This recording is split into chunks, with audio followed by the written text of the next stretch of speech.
Magandang hapon mga kapadyak. Nandito ako ngayon sa parking lot ng SM. Wala akong, kaya gagawin natin bike check muna tayo. Okay. Okay. Ito nga pala ang bike ko, Phantom Eclipse model. 29er siya, malaki siya. Umpisa natin sa brake.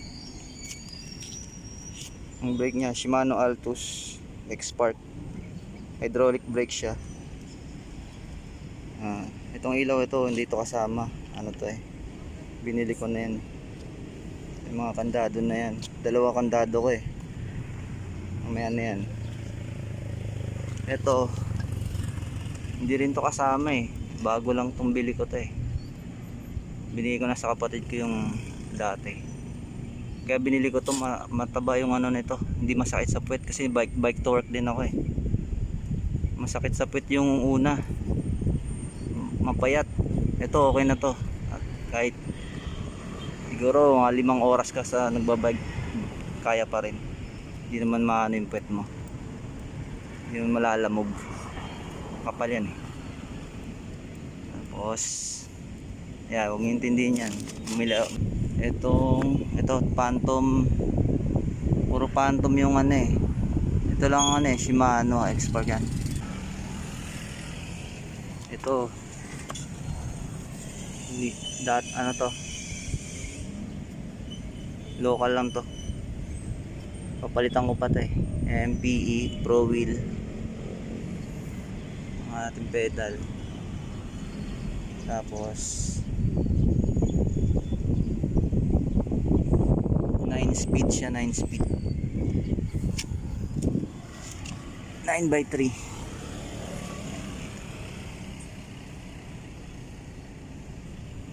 Kailangan may ilaw kayo sa likod at harap.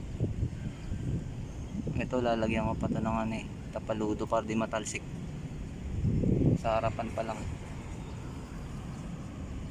Ayan, Shimano Altus shifter natin. Okay, Kenda tires pala, limutan ko, 29er yung gulong. Matibay to, mula nabili ko, babike to work ako, hindi pa ako napaplatan. Kaya lang yun sa video ko, sumemplang naman ako. Ang nadali naman yung rayos, makikita niya sa yan, sumemplang ako. Game.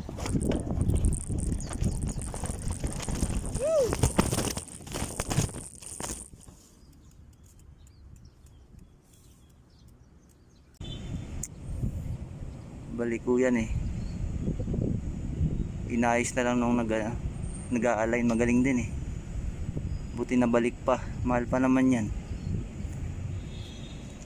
1,000 rin siguro yan, 1,000 plus siguro. Okay, yun lang guys. Kung bibili kayo, yung sulitin nyo na yung maganda-ganda na, para yung pyesa titignan nyo, maganda yung pyesa para sulit.